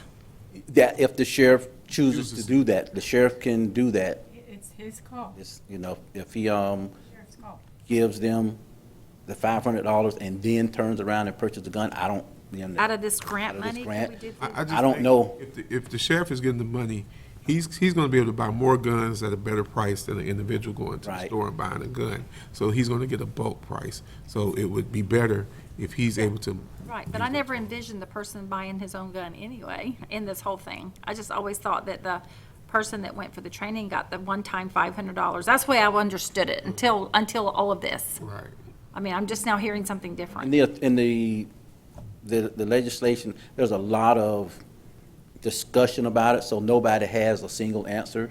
Right. So every district is doing something different to meet the mandates, to meet the needs, to meet the requirements. And I think if the sheriff chose not to provide a weapon for them, and these individuals had to go out and buy their own weapon and their own ammunition, it'll be ate up We pretty want quick. consistency in all of this, in the guns and the vests. You know, you don't want to go on Amazon and, Well, can you see what the other districts are doing for their employees? Because if the guardians are going, can you get an idea what some of the other districts are Yes, doing ma'am. for their guardians? Are they paying their salary? Like, are they giving them a fee? like a stipend or something. It seems like they should. Depends. Because Yeah, we can discuss all of that if we're doing the, you said work session? Yes. It's just hard to gauge, everybody's doing something different. So we have to really do what's the uniqueness of our district, what's unique for Marion County, what's best for Marion County. That's what we'll have to do, but I'll make some phone calls, but. I just want to make everything sure, I mean, goes they're back getting, to- if other districts are compensating their employees, I'd like to know how they're doing it. And they're not, most districts are not unless they actually hired SSO officers. school security officers. So that, and guardians are all just complete volunteer to go through the 5-week program. Although it said that they were going to get this one-time $500, so. And there's an expense for being a guardian has to, from my understanding, Mr. McFadden, they have to cover their own concealed weapons permit. Concealed weapons permit. They have to pay for that themselves. Go to So the it's a training on their voluntary. own During the summer months But or see, at the night. original statute came out with $500 per guardian. Well, we can. There's definitely we'll have to questions. get- It's time to move forward. Thank you both Okay. so much, and thank you for pulling all those numbers together so quickly. Our And- intent was just to get everything to you so Yep. we could meet the deadline. But we are thank moving you. forward to get it to the sheriff. Thank you. Okay. And then the last point, if you will, take a look at this. This letter is going to go out tomorrow to our principals and assistant principals. To comply with Marjorie Stoneman Douglas, we have to do monthly active shooter drills. So we are going to have our principals coordinate that with their site-based SROs. So those will be coordinated, and the area directors will be overseeing that, and they will continue as the ones we have done were, with parent notification and all of that technical assistance in that area. But I wanted you to have that letter before we send it out tomorrow, and area directors will follow up. So, and everybody have an awesome spring break. So this puts us in compliance with all of the active shooter drills that we need to have. for the Yes, state. yes. It'll be like a fire drill where the principal coordinate, but it'll be coordinated specifically with that site-based SRO.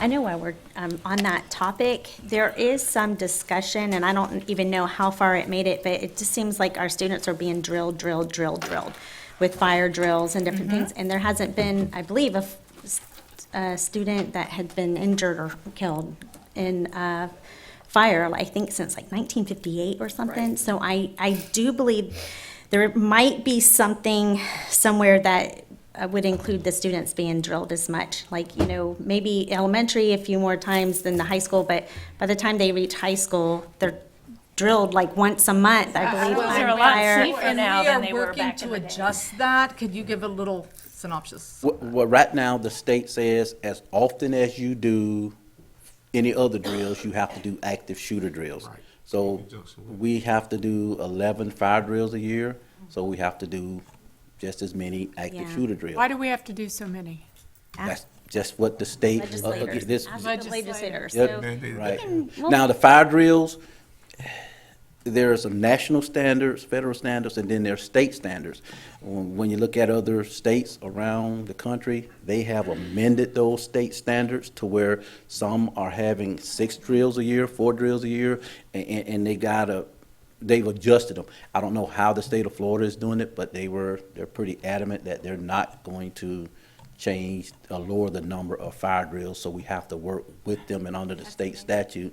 But there may be some relief in the new legislation that's coming up. Because long gone are the days when the cow kicked over the lantern. I mean, Yeah, we will have those conversations. But I do know that, I believe it was Seminole County that they asked FSBA to come on and sign on with them to ask the legislature to consider reducing the fire drill numbers because of things, but FSBA didn't want, for whatever reason, didn't. So our school board association did sign on with them that we would support that legislation to decrease the fire drill. So our school board association is working on that, whether it's going to be effective or not. But I do know that I believe it was Tina, maybe.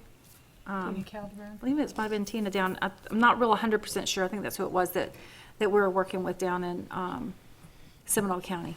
Well, she's working with the coalition too, and that's where I got that information. So I think we all are on the same page. They're so disruptive. Yeah, okay. Is that it? Yes, Or you thanks. got- Happy okay. spring break. Thank you. You too. Miss Elena? I do. I have a few items. First thing is that we need to reschedule May 16th's cabinet meeting. So we need to get together, get some dates and check with Dr. Mayor's calendar as well to see what we can do to reschedule that, as well as the June 13th, which is due to the summer FSBA conference, summer conference. Okay. So those are two that we need to get some dates for. For Mr. Cummings, I do need those names of the gentlemen that are coming for the March 26th, please, with their names and their titles. And just a reminder, please, to bring your laptops on the first work session so you can get your updates, so you can all be, and also have an awesome spring break, everyone. You too. Thank you. Paul?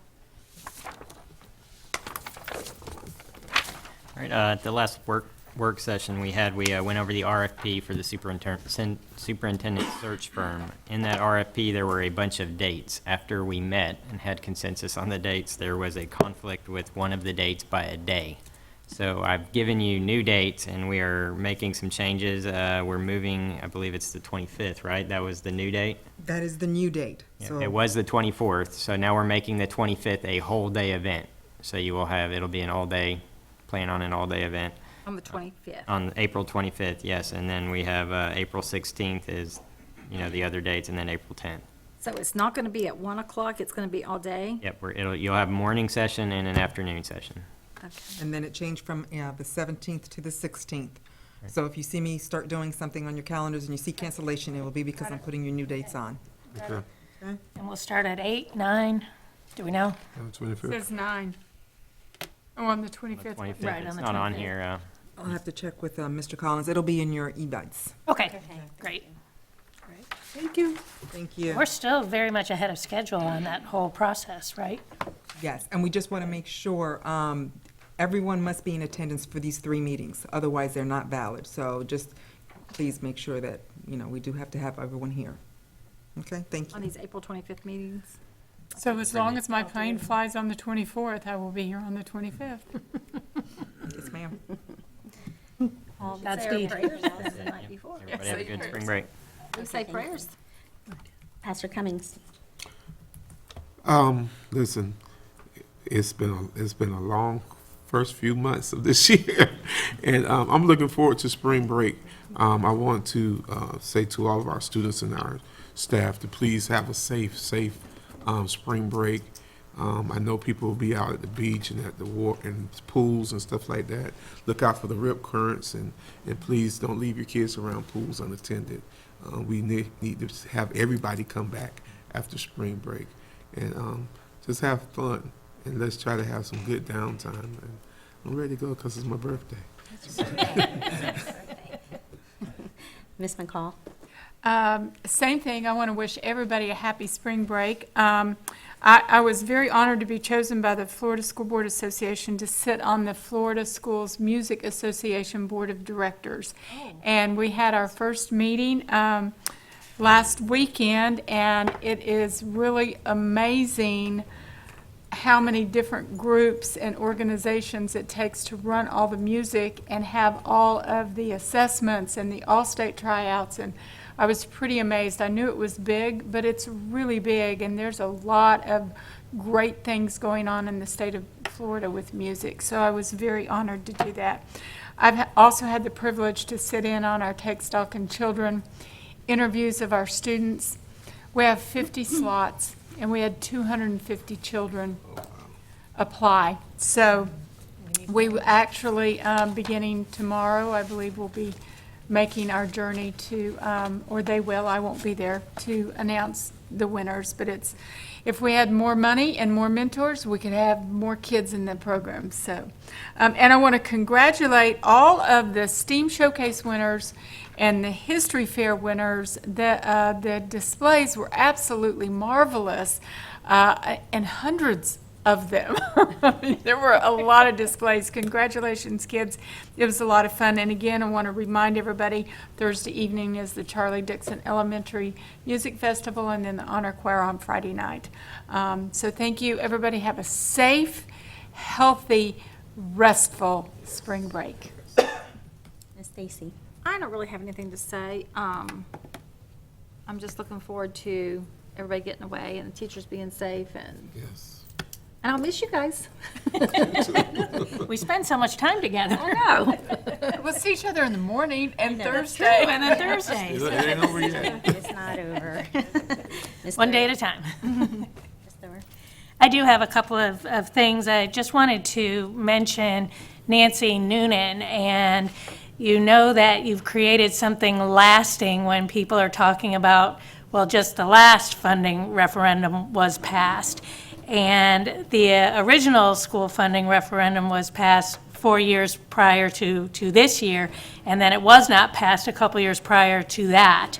And I raise this because we had so many amazing students standing in this room tonight that have benefited from the school funding referendum, of which Mrs. Nancy Noonan was a founder of Marion's United for Public Education and integral to getting that referendum passed and then passing the torch on to us. And I need to shout out to her because she is struggling with a very, very severe health concern. She has moved permanently back to Philadelphia to be closer to family.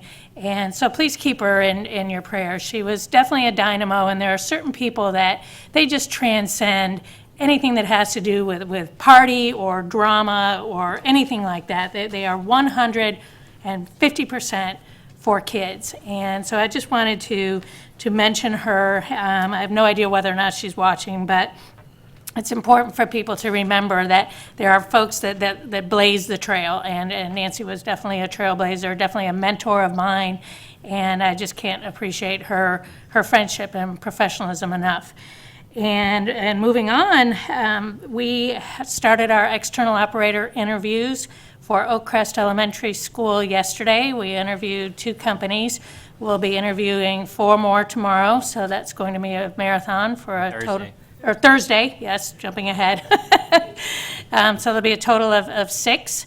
And none of us want to see Oakcrest get an external operator, but at the same time, it's so important to make the external operator companies feel welcome, and that we are the people that will work hand in hand with them should that have to happen. So I think that we're off to a good start with those interviews. We had great community support on the committee, including a parent volunteer on the committee. We had someone from the NAACP on there, the school principal, someone from the union, Mark Avery, just a broad spectrum. And so I think that really speaks to the interest that the community has in the process.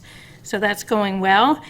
We talked in our last work session about the staffing plan and actually put it off until the next board meeting in terms of voting on it, to give all of us board members a chance to digest it and speak with our schools and things like that. And it was very clear to us that, and I got some follow-up phone calls from my schools after reaching out, that having the in-house subs is really been missed. Not having them has been missed. And it has set up a situation where other staff members are getting pulled to cover classrooms, and then sometimes classrooms have to be combined because there's not enough help, which does set up a safety risk, especially in our special needs classrooms where we want to have that teacher para coverage, at all times. So that's something that came from the schools directly. The other thing that I think we were all very excited about, we talk about classroom first. And we came up with a very, very specific way to begin to attract teachers to Marion County Public Schools, build a deeper labor pool. And what's going to really help with that is that if we have teachers now coming from outside the county, they will be able to get up to 25 years of. Mr. Oh, I can't say that. No. I'm so sorry. No, that Sorry. was a shade meeting, and that's Oh, gosh. private. Oh, and- gosh. Yeah. I am so sorry. I was excited about it, so we discussed. We discussed lots of options that will help our schools going forward. So I will just stop with that right there. Okay, I will plead freshman board member. Sorry about that. And then I think I will just begin towards the end by saying adopted materials. Thank you for the community for all of their support looking at textbook and the textbook adoptions. And the more the community is involved, the better our schools will be. So thank you for that. And I also want to say happy spring break. And if you have any bottle caps, the developmentally appropriate kindergarten classes are using these for projects, and teachers are always looking for inexpensive resources. So if you want to collect bottle caps, you can get them to me, you can get them to Saddlewood Elementary School, you can get them to someone that can get them to Saddlewood. But it's a very easy way to help our classrooms. And please, all of you, have a wonderful spring break, get some rest, and come back ready to rock it out for the rest of the school year. Thank you. Thank you. Okay, earlier today, you guys have received some information from the School Board Association for our Master Board training in May. And Miss Stacy, I checked with them, and you can attend for free. All right. So, if you do, I know, so are you coming? Sure. Okay, great. And my next question is, are you gonna come, our meeting begins at 8:30, are you gonna go the night before, or? Is it in It's- Orange County? It's or- in Orlando, Orange County. It starts at 8:30. I might come tonight. I don't know. Haven't thought about it. Okay, When well, is the meeting? It's May 16th, right? I believe it's May 16th. But if you want to, get together with Miss Prespatino and let her know, and she'll make those reservations Okay, for you. all right. And I will tell Tina that you're coming, and we're I'll getting do that. it. Yeah, we are. I'm That'll looking be forward to good. this. That'll be great. Keeping the And band together. for the television audience, I don't belong to the same exact school board association. There's a couple of options, and we get to choose which one we belong to.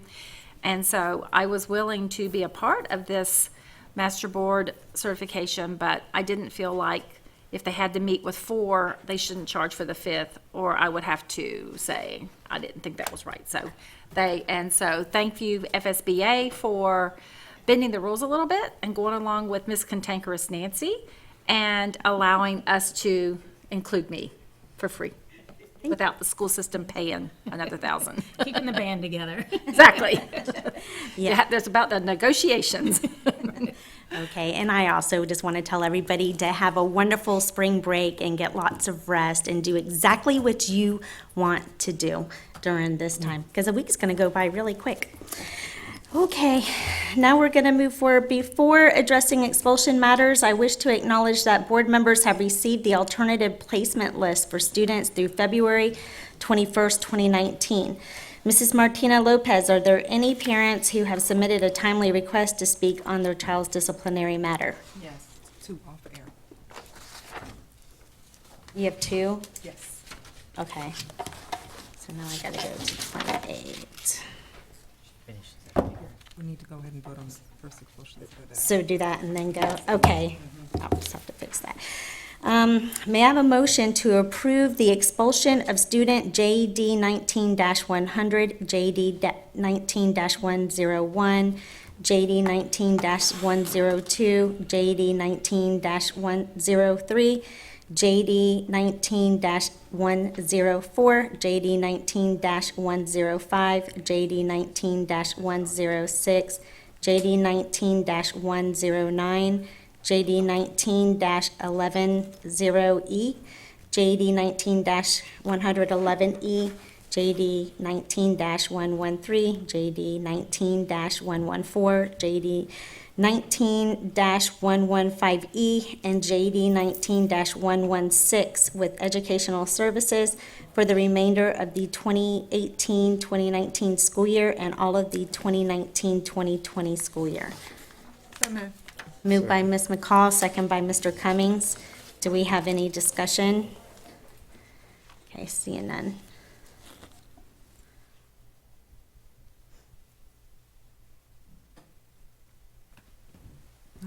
My computers.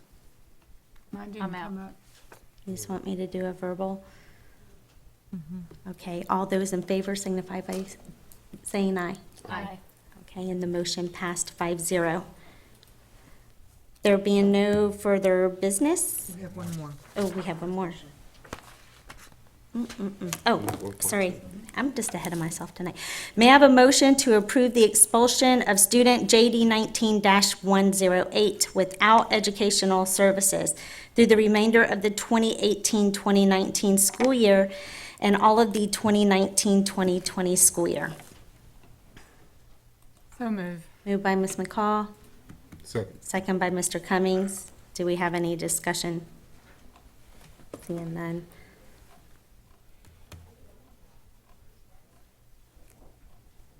Okay. All those in favor signify by voting aye, and those that oppose, like sign.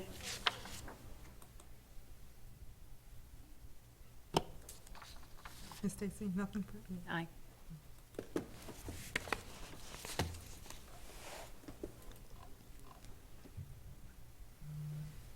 And the motion passed 5-0. We must protect the privacy of students, so we ask you, oh, I'm ahead of myself. Hold up. Here we go.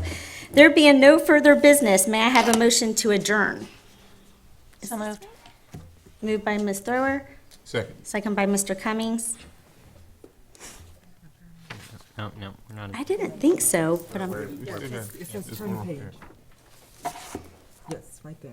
right. Is that right? So that's the,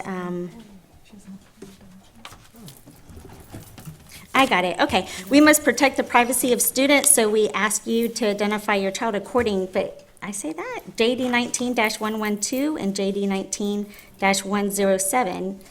But I think I'm gonna go down to here. I will be calling a brief recess to clear the room prior to discussing a student discipline matter. Parents will then have an opportunity to address the board. This is not a due process hearing. It is an opportunity for parents to express their concerns. Prior to the board considering the superintendent's recommendation for expulsion, parents have had an opportunity to discuss their options available to them. If the student, is this right, is expelled, the students should, the school board staff remains available to talk with parents about their alternative educational programs available for the expelled student. This concludes the televised and business portion of the meeting at 7:27.